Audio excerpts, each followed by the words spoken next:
Oh my gosh, I bet you're so happy to be watching math videos right now. I'm glad you're here with me. Okay. We are learning the box method, which is a beautiful way. I don't think I learned this in school. I learned it later and I love it. Okay. First of all, I'm going to be pretty detailed in this video. If you just need like a real quick, whatever, I'm going to say that like 7 times, click over there. Okay. I've got one linked for you. Also, notice that these have a number in front of the x squared. If you right now are working with ones that do not have a number in front of the x squared, they're a little different, a little maybe easier. Go ahead and click over there for that video. Um, Last thing, the box method will make a lot more sense if you understand how it works backwards. So it might be like a little, what the heck is she doing if you don't know how it works? So if you want to go check out the other video where I do it the other way, go ahead and check that out. It'll make this one make a lot more sense. Okay, let's start. First thing, when you are doing these, you always need to factor out the GCF. You're like, what the heck does that even mean? That just means you're always checking to see if there's anything in common between all your components here that you can pull out to begin with. It could be a variable, it could be a number, it could be a negative. So when I look at these, I notice they're all even. So I can pull a 2 out. When I put that 2 back in, I will get this. You might be like, why do I need to do that? Well, this is a lot easier to factor. And when we have it factored, we want it factored all the way down. Okay, so that's a great habit to get into. None of these I will need to do that today, but that's a great habit to get into to make sure you're checking for that. Okay, the other thing to always check for is to make sure all the things are on the same side of the equal sign. So if you start with something like this, you want to add the 15 to both sides to get it equal to 0 to factor this. Okay, now you might be like, there is no equal sign on these. Well, these are equal to 0. If we're just asked to factor, a lot of times we don't necessarily write the equal to 0, but if you don't see an equal sign, it's going to be equal to 0. Okay, all right, let's go. We are looking for the two parentheses that multiply together to give me this. And this is just a fun way to help you figure it out. Okay, so we start by doing it how we've always done it if you've done these before. So let me show you. You've probably been doing these where you have two parentheses, you multiply them, right, with your cute little rainbows. You get something like this, you combine like terms and you get this. We're just going backwards. We're going from here to here now, finding those two parentheses, okay? How do we do this? Okay, we take whatever's being added or subtracted on the back and multiply it by whatever is in front of the x squared. Okay, so in this case, it's going to be negative 10 times 6, which gives me negative 60. Okay, now I am looking for two numbers that multiply to negative 60 and add to 11. For like, where the crud did she get that 11? I got it right here. Okay, multiply to negative 60, add to 11. Okay, so I'm going to list all the factors of 60.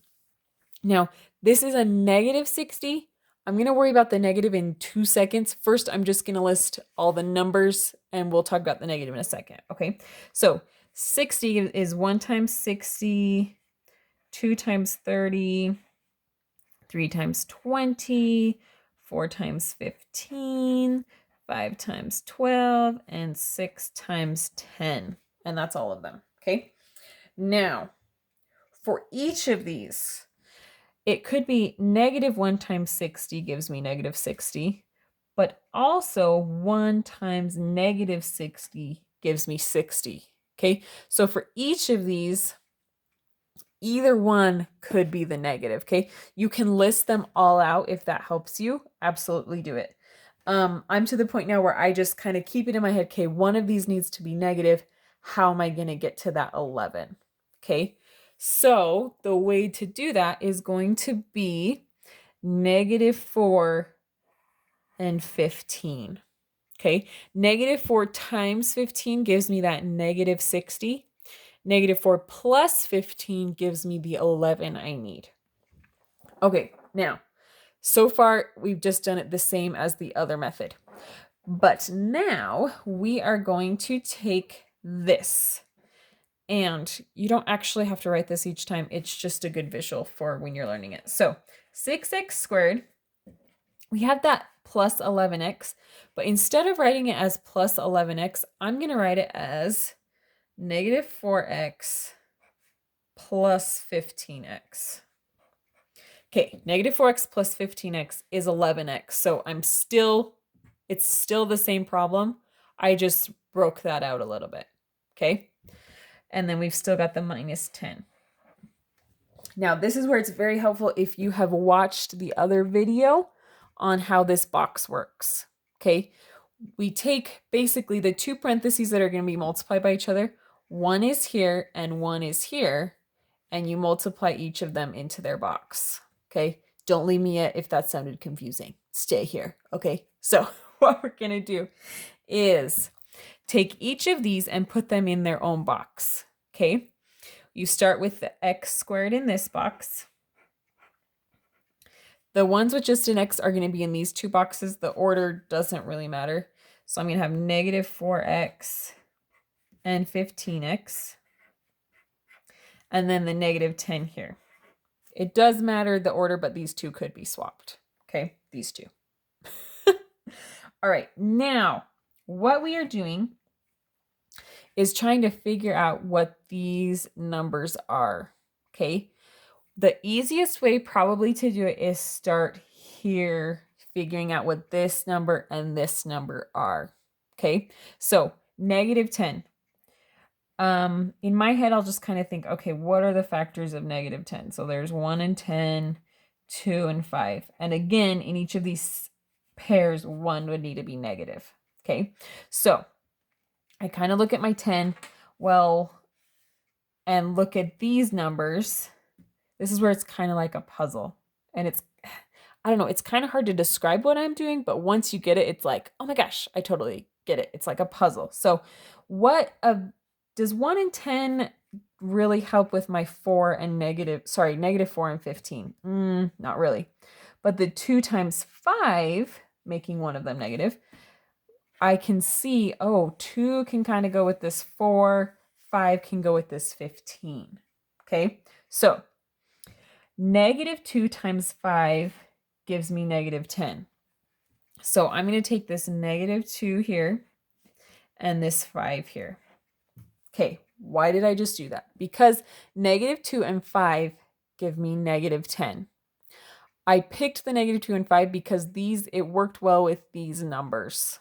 Okay, now I got to figure out these numbers. So basically you just fill in what's missing.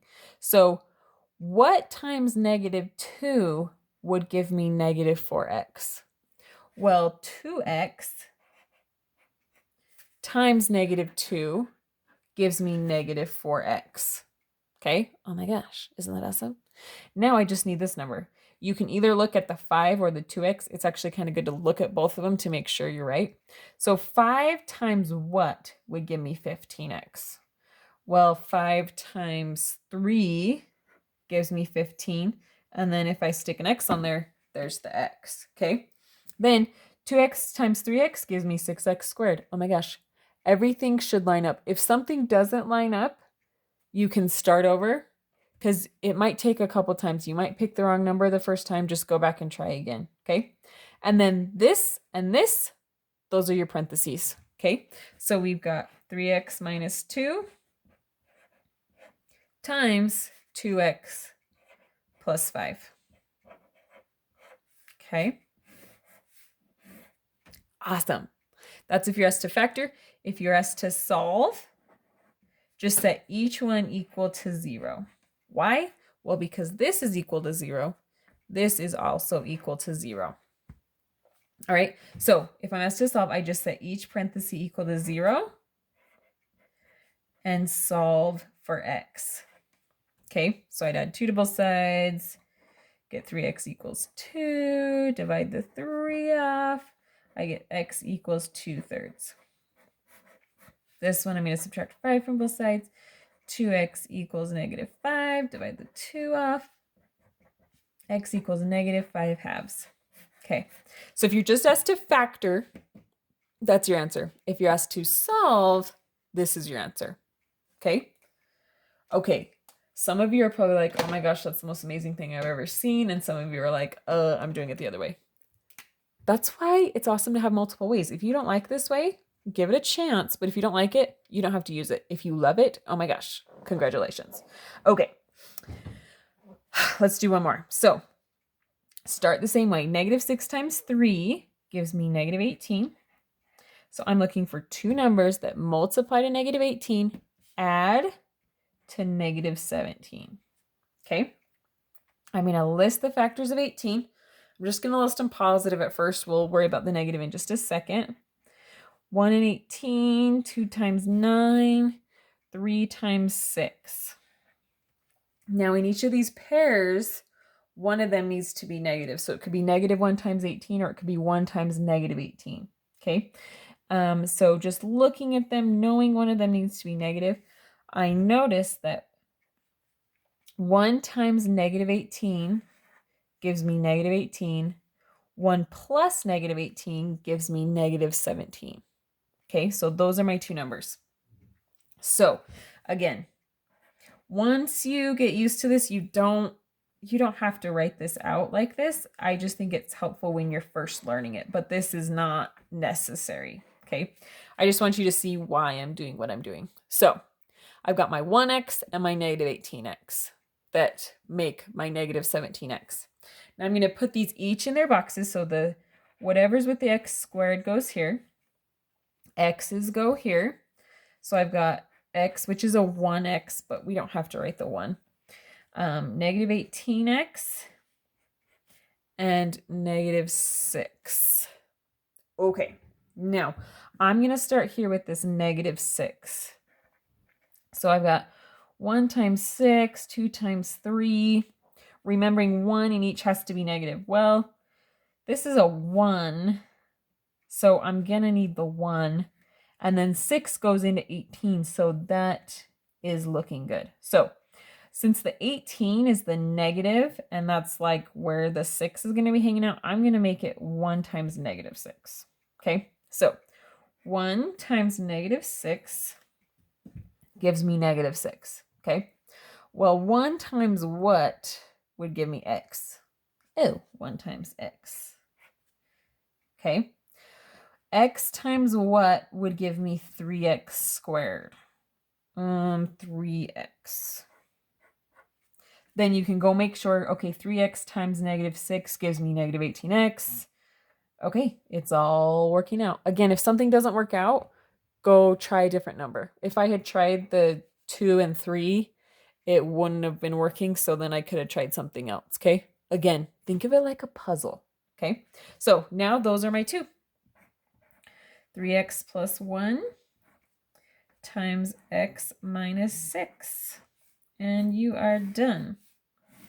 Remember, if you're asked to solve, just set each of those equal to 0 and solve for x. So it would be x equals -1/3 and x equals 6. Okay? All right. Hopefully that makes sense. If you're not loving this way, go back to the other way. If you love this one, you are so welcome. All right. Get your homework done. Go to bed, have dreams of math that are not nightmares.